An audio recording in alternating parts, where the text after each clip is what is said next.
ಅಲ್ಲಿ ಹತ್ರ ಬನ್ನಿ ದೂರ ಬೇಡ. ಇನ್ನು ಹತ್ರ ಬರ್ಬೇಕು. ಬರ್ತೀನಿ ಬ್ಯಾಕ್ಗ್ರೌಂಡ್ ಸರ್ ಇಲ್ಲ, ಬ್ಯಾಕ್ಗ್ರೌಂಡ್ ಈ ಕಡೆ ಬನ್ನಿ. ಬರ್ತಾ ಇದೆಯಾ? ಬರ್ತಾ ಇದೆ. ಓಕೆ. ಎಲ್ರಿಗೂ ನಮಸ್ಕಾರ. ನಿಮ್ಮ ಪ್ರೀತಿಯ ನೀರಂ ನ್ಯೂಸ್ ಆಂಕರ್. ಸೊ ಇವತ್ತು ನಮ್ಮ ಜೊತೆ ಲ್ಯಾಂಡ್ ಲಾರ್ಡ್ ಮೂವಿ ನಿರ್ದೇಶಕರಾಗಿರುವಂತ ಜಡೇಶ್ಕೆ ಕಂಪಿ ಸರ್ ಅವರಿದ್ದಾರೆ. ಸೊ ಅವ್ರು ಮಾತಾಡ್ಸೋಣ. ಸರ್ ನಮಸ್ಕಾರ. ನಮಸ್ತೆ ಸರ್. ಸರ್ ಈಗ ಕೋಲಾರ ಭಾಷೆ ಮೂವಿ ಮಾಡಿದ್ದೀರಾ. ಸೊ ಎಲ್ಲ ರೆಸ್ಪಾನ್ಸ್ ಹೇಗಿದೆ ಸರ್ ಈಗ? ಸಿನಿಮಾ ತುಂಬಾ ಒಂದು ಸಿನಿಮಾ ಫ್ರೆಶ್ನೆಸ್ಸೇ ಕೋಲಾರ ಭಾಷೆ. ಅದು ಸಿನಿಮಾದಲ್ಲಿ ತುಂಬಾ ಜನ ಯೂಸ್ ಮಾಡಿದ್ರು ಇದಕ್ಕೆ ಮುಂಚೆ ಮೂವಿಗಳು, ಬಟ್ ತುಂಬಾ ಮೂವಿ ಆಗಿರಲಿಲ್ಲ. ನನಗೆ ಪುಷ್ಪ ನೋಡಿದಾಗ ಒಂದು ಆಕ್ಷನ್ ಸಿನಿಮಾ ಬೇರೆ ಲ್ಯಾಂಗ್ವೇಜ್ ನಮ್ಮ ಡಬ್ಬಿಗೆ ಈ ಲ್ಯಾಂಗ್ವೇಜ್ ನಮ್ಮ ಕನ್ನಡ ಕೋಲಾರ ದಾಟಿನ ಬಳಸ್ತಾ ಇದ್ದಾರೆ, ನಾವು ಬಳಸ್ಕೊಂಡಿಲ್ಲಲ್ಲ ಅಂತ ಒಂದು ಸ್ವಲ್ಪ ಫೀಲ್ ಆಯಿತು. ಒಂದ್ಸರಿ ಈ ಸರಿ ಇಷ್ಟಪಡೋಣ ಅಂತ ಒಂದು ಕೋಲಾರ ಭಾಷೆಗೆ ಮುಗಿದ್ವಿ. ಆ್ಯಕ್ಚುಲಿ ನನ್ನ ಶ್ರೀಕಾಂತ್ ಅವನು ಉತ್ತರ ಕನ್ನಡದ ಡೈಲಾಗ್ ರೈಟರ್, ಅವನಿಗೂ ಭಾಷೆ ಇಲ್ಲ. ಮಾಸ್ತಿನೂ ಮರ್ತ್ಬಿಟ್ಟಿದ್ದೀನಿ ನಾನು, ಅವಾಜ್ ಬರಿತಾ ಇದ್ದೆ.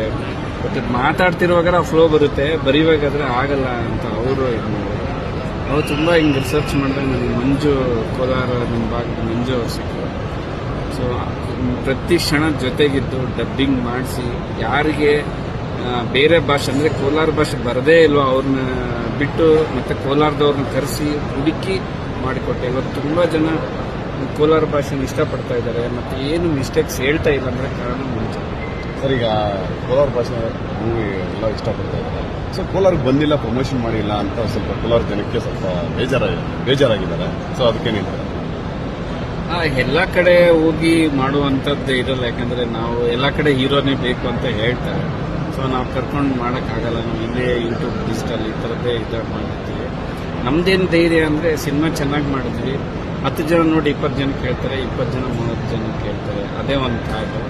ಮತ್ತು ಅತಿ ಹೆಚ್ಚು ತುಳಿತಕ್ಕೆ ಒಳಗಾದ ಜಿಲ್ಲೆ ಕೋಲಾರ. ಸೊ ನನ್ನ ಸಿನಿಮಾದಲ್ಲಿ ಬಳಸಿದ ಎಲ್ಲ ಇನ್ಸಿಡೆಂಟ್ಗಳು ಕೋಲಾರದಲ್ಲಿ ನಡೆದಿದೆ, ಆಗಿದ್ದೇ ಅವರು ತುಂಬ ಕನೆಕ್ಟ್ ಆಗುತ್ತೆ. ಅವರೇ ಹೀರೋಗಳು, ಅವರೇ ತರಿಸ್ಕೋತಾರೆ, ಅವರೇ ರೀಚ್ ಆಗುತ್ತೆ ಅನ್ನೋದು ನನ್ನ ಭಾವನೆಯಿಂದ ನಾನು ಎಲ್ಲೂ ಅತಿ ಹೆಚ್ಚು ಪಬ್ಲಿಸಿಟಿ ಮಾಡೋಕ್ಕೆ ಹೋಗಿಲ್ಲ. ಸಿನಿಮಾನೇ ರಿಲೀಸ್ ಆಗುತ್ತೆ, ಜನಗಳೇ ತಗೋತಾರೆ, ಅವರೇ ಹೆಚ್ಚಾಗಿ ಮಾಡ್ತಾರೆ. ಇವಾಗ ನೀವು ನೋಡ್ತಾ ಇರ್ತೀರ ಅತಿ ಹೆಚ್ಚು ಒಂದು ಸೋಷಿಯಲ್ ಮೀಡಿಯಾದಲ್ಲಿ ಚರ್ಚೆಗೆ ಒಳಗಾದ ಸಿನಿಮಾ, ಯಾಕಂದರೆ ಅವರೇ ಸಿನಿಮಾನ ತೊಗೊಂಡು ಹೋಗ್ತಾರೆ, ಅವ್ರ ಮೇಲೆ ಬಿಟ್ಬಿಟ್ಟಿದ್ದೀನಿ ನಾವು.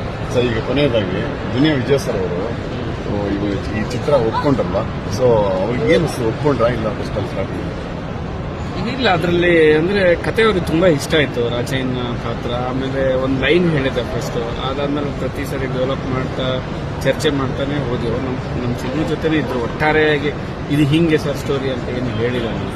ಪ್ರತಿ ಐಡಿಯಾ ಬಂದಾಗ ಅವ್ರ ಚರ್ಚೆ ಮಾಡ್ತಾ ಇದ್ದಾರೆ, ಚೆನ್ನಾಗಿದೆ ಅನ್ನೋದೆಲ್ಲ.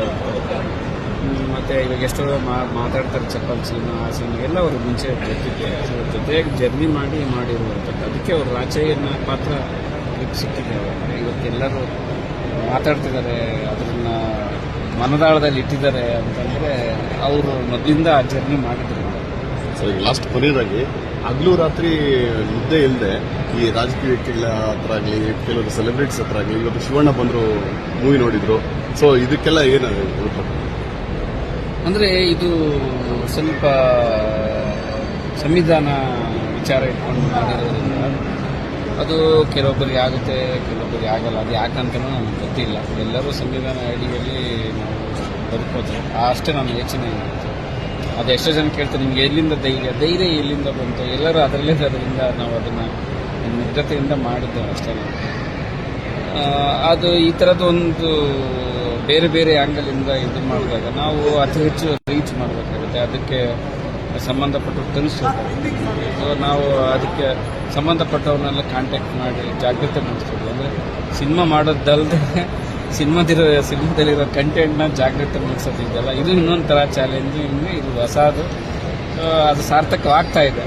ಇದು ಒಂಥರ ಇನ್ನೊಂದು ರೀತಿಯಲ್ಲಿ ಸಮಾಜ ಸೇವೆನೇ ಆಗ್ತಾ ಇದೆ. ಇದು ಹೋರಾಟನೇ ಆಗ್ತಾ ಇದೆ. ಅದ್ರ ಬಗ್ಗೆ ಖುಷಿ ಇದೆ. ಮತ್ತು ರಿಪೋರ್ಟು ಹಾಗೆ ಇದೆ, ರಿಸಲ್ಟ್ ಆಗಿದೆ. So thank you. ಇಷ್ಟು ನಮ್ಮ ಜಡೇಶ್ ಎಂಪಿ ಅವರು ಹೇಳ್ತಾರೆ ಕೋಲಾರ ಭಾಷೆ ಬಗ್ಗೆ ಅದ್ಭುತವಾಗಿ ತಿಳಿಸ್ಕೊಟ್ಟಿದ್ದಾರೆ. So camera person junior Uppi Nagaraj ಅವ್ರ ಜೊತೆ ನೀರಂ ನ್ಯೂಸ್ ಆಂಕರ್ ಕೋಲಾರ.